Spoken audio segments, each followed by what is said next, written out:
किसानों को भरोसा दिलाया गया था कि उनकी भी आय दोगुनी हो जाएगी, उनको भी बहुत सुविधाएं दी जाएंगी, बिजली फ्री दी जाएगी। सभापति महोदया, उन्हें फ्री बिजली नहीं दी सरकार। ये आश्वासन था आपका। और आज अगर उत्तर प्रदेश पिछड़ इसलिए रहा है क्योंकि सबसे महंगी बिजली अगर कहीं कोई पा रहा है तो उत्तर प्रदेश पा रहा है। और मुझे याद है, क्योंकि बात ये मुझे इसलिए कहना चाहिए, बीजेपी के एक विधायक जो सबसे बुजुर्ग थे, वो देश के प्रधानमंत्री जी के क्षेत्र में बिजली 24 घंटे आए, उसके लिए वो धरने पे बैठ गए थे। वहां के अधिकारियों ने कहा कि बुजुर्ग हैं, इनका स्वास्थ्य बेहतर नहीं है, इनका धरना आप उठवा दीजिए। मैंने सभापति महोदय उनको बुलाया, मैंने उनकी बात सुनी। उन्होंने कहा कि प्रधानमंत्री जी के क्षेत्र में 24 घंटे बिजली होनी चाहिए। उसी दिन मैंने फैसला ले लिया कि प्रधानमंत्री के क्षेत्र में 24 घंटे रहेगी बिजली। और मैंने उससे मांग की सभापति महोदय कि उत्तर प्रदेश देश के प्रधानमंत्री को बनाने में सबसे बड़ा सहयोग किया है, इसका कम से कम बिजली का कोटा तो बढ़ जाए यूपी का। वो 8 साल हो गए, उत्तर प्रदेश ने देश के प्रधानमंत्री को तो दे दिया, लेकिन अभी तक बिजली का कोटा नहीं बढ़ा। हमें उम्मीद है 11 शुभ होता है, इस 11वें बजट में कुछ तो सुविधाएं ऐसी उत्तर प्रदेश को दी जाएंगी जिससे वहां के लोगों को लाभ पहुंचे, मदद पहुंचे।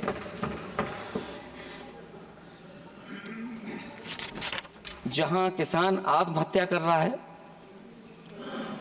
और पिछले 10 साल में सरकार जानती होगी कि कितने किसानों ने आत्महत्या की है, लाखों लाख किसान आत्महत्या कर चुके हैं।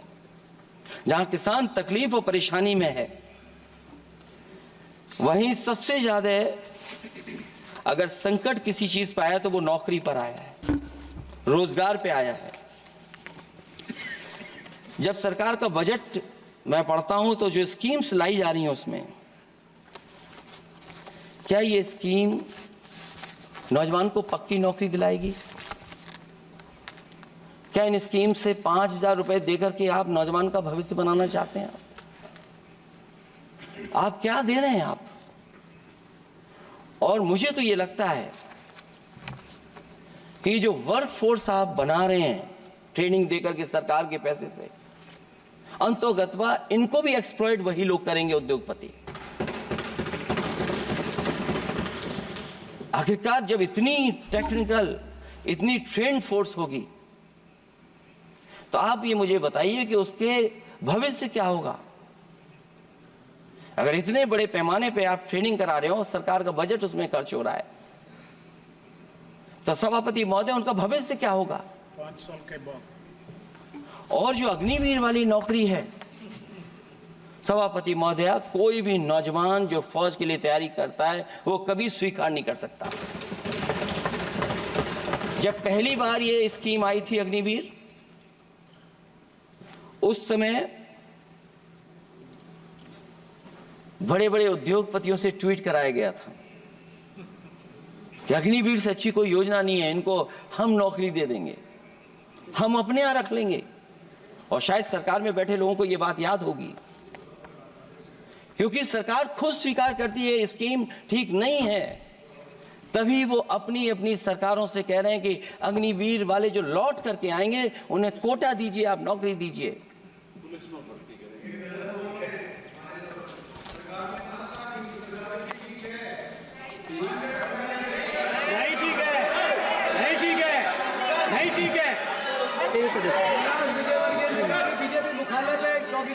सभापति महोदय, मैं बैठ जाता हूं, आप खड़े होकर के कह दीजिए अग्निवीर व्यवस्था अच्छी है।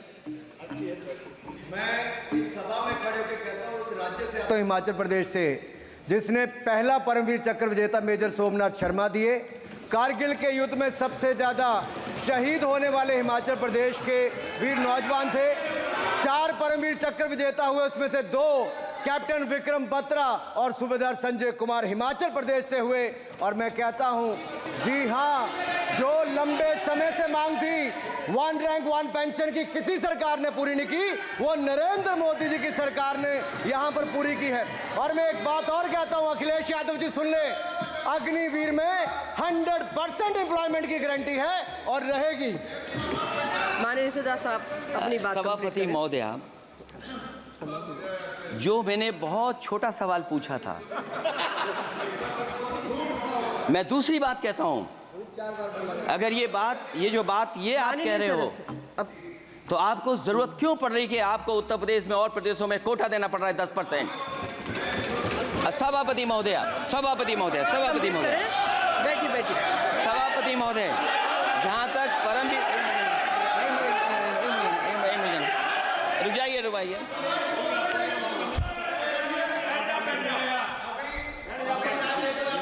अरे सुन लेने दो। माननीय सदस्य आप अपनी सभापति महोदय, सभापति महोदय, चैल जानते हैं आप कहाँ हैं? चैल जानते हैं आप कहाँ हैं?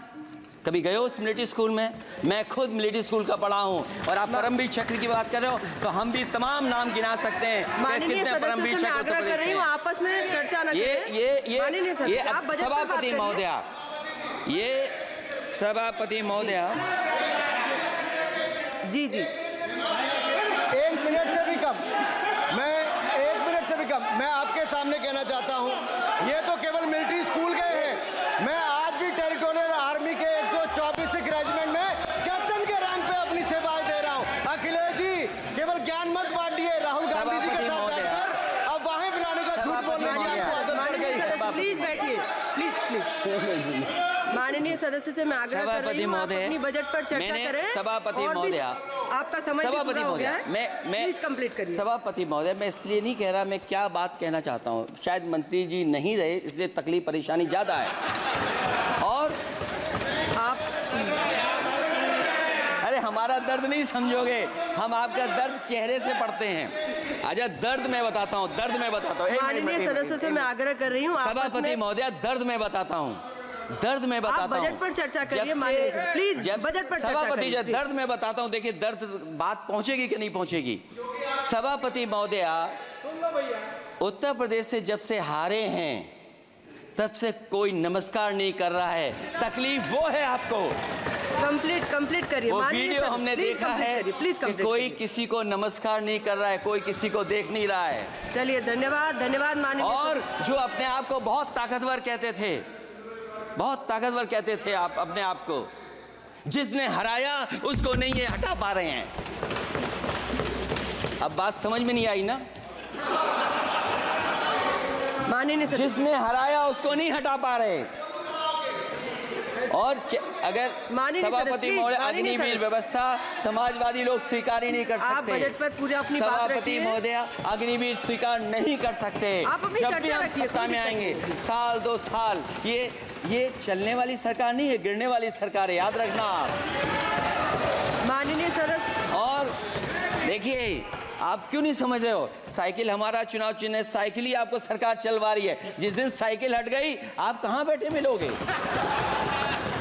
और दूसरे हमारे साथी हैं जो हमें लेकर के यहाँ लाए थे। माननीय सदस्य, मैं आग्रह कर रही हूँ, कंप्लीट करिए। सभापति महोदय, मैं 2-3 बातें कहता हूँ यूपी को लेकर के, मैं मांग करता हूँ। कंप्लीट करिए आप। सभापति महोदय, चंबल एक्सप्रेस वे बनना चाहिए, क्योंकि देश का सबसे बड़ा एक्सप्रेस वे जो 1 लाख करोड़ का बना है, वो दिल्ली मुंबई से है। और यूपी को क्यों नहीं जोड़ रहे हैं आप? गंगा को लेकर के सब चिंतित हैं। गंगा की सफाई अभी नहीं हुई है। जो बजट गया पता नहीं कहां चला गया, किसी को नहीं पता। जैसे पानी बहा वैसे ही बजट भी चला गया। दूसरा, क्योंकि मंत्री जी बैठे हैं, वो जानते होंगे मंत्री जी कि देश की सबसे अच्छी लाइन सफारी बनी है इटावा में, और उस लाइन सफारी को बनाने में हम लोगों को बहुत समय लगा, क्योंकि एक लाइन सफारी, एनिमल सफारी अगर बननी हो, उसको बनाने में बहुत टाइम लगता है, बहुत जगह से परमिशंस लेनी पड़ती हैं। हम लोगों को परमिशंस नहीं मिली, और क्योंकि वो प्रोजेक्ट अच्छा है, एशियाटिक लाइन्स की ब्रीडिंग शुरू हो गई वहाँ पर, ये सरकार इसलिए नहीं शुरू करना चाहती है क्योंकि वो समाजवादियों ने बनाई है। पहली बार देश में एशियाटिक लायंस पैदा हो रहे हैं। नहीं, वहां पर इटावा में पहली बार हो रहे हैं और वो इसलिए नहीं शुरू कर रहे हैं। और वो शेर मैं बता दूं आपको, शेर आया था कि कोई और आया था, वो कहानी मैं नहीं पढ़ूंगा यहाँ पर, फिर मैं बोल दूंगा तो फिर कहोगे कि क्या बोल दिया मैंने, इसलिए मत बुलवाइए तो ही अच्छा है। कि कुछ तो धन्यवाद माननीय सदस्य, धन्यवाद। कुछ मत बुलवाइए मुझसे। सभापति महोदय, मैं ये कहना चाहता हूँ कि लायन सफारी, एनिमल सफारी उस क्षेत्र की, यूपी की प्राइड है वो, कि पहली बार ब्रीडिंग सेंटर एशियाटिक वहाँ पर बन गया है। दिल्ली की सरकार और यूपी की सरकार मिलकर के उसको शुरू नहीं होने दे रही है। मुझे उम्मीद है कि उसको शुरू करवा देंगे आप। और आखिरी में मैं कहता हूँ, चलते चलते आप 2 लाइनें कहता हूँ, बुनियाद को नकार कर जो इमारतें उठाएंगे, हम भी देखते हैं वो किस मंजिल तक जाएंगे। धन्यवाद। बहुत बहुत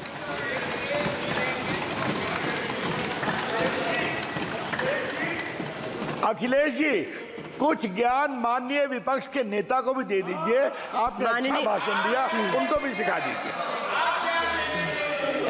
हालांकि अयोध्या को मैंने कहा हम काम नहीं रोक रहे हैं, लेकिन सभापति महोदय मैं कहना चाहता हूं, इन लोगों का कौन टाउन प्लानर है, कौन आर्किटेक्ट है, मैं नहीं जानता हूं, लेकिन ये जब सरकार से चले जाएंगे तो विश्व की सबसे बढ़िया नगरी अगर कोई बन करके दिखाएंगे तो वो अयोध्या नगरी होगी। माननीय सदस्य, को इससे बड़ा सम्मान और कोई नहीं हो सकता। न्यूज नेशन अब व्हाट्सएप पर खबरों के ताजा अपडेट के लिए न्यूज नेशन के इस QR कोड को स्कैन करें।